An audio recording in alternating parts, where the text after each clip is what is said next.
Okay, friends, let's see what our card of the week is going to be this week. Super excited for this one. You know, we have a new moon coming up this week. More on that later. I'll be sharing the video for that. You know, this one is going to be happening in the sign of Gemini, and it's going to be happening in the 12th house, okay? So a lot of changes, a lot of endings, things like that coming up. Again, you know, new moon report coming soon. But for now, let's get into our cards of the week, because of course we couldn't just have one. So the first card is going to be the Wheel of Fortune. Okay, so whenever I see this card pop up, especially in like a smaller reading like this, we can expect this energy to last beyond this week, okay?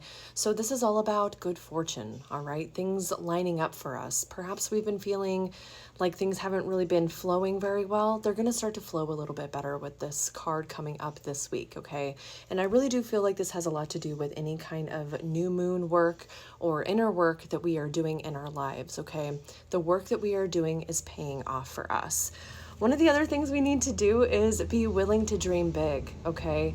So this is going to be a moon where we could be using our intellect, using our minds to make the changes that we need to make for ourselves, all right? So with that, be thinking about changes that maybe you've tried to do in the past and haven't really worked out. Things that maybe you set intentions for and then either stepped away from it or things didn't work out, so you just kind of like let it fall by the wayside. This is going to be a time for us to pick back up those things and walk away from the things that are not going to align with that version of ourselves that has that thing, whatever that is, okay? I know, that's a fucking mouthful, all right? Because we can also be laying a solid foundation with this, all right? And welcoming in new opportunities.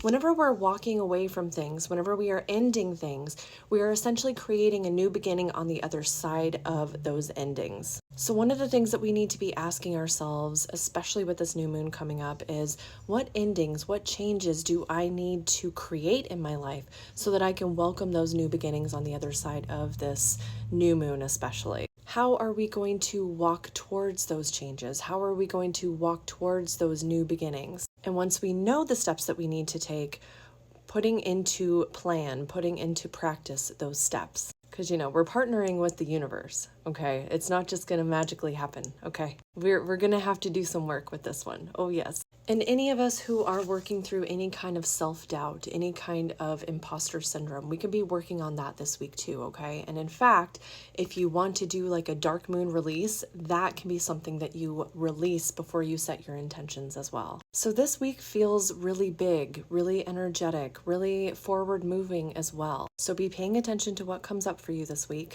Be willing to walk away from the things that no longer serve you so that you can create the life that you most want to live. How are you going to do this work today? Let me know in the comments, and I will see you next time, friends. Bye.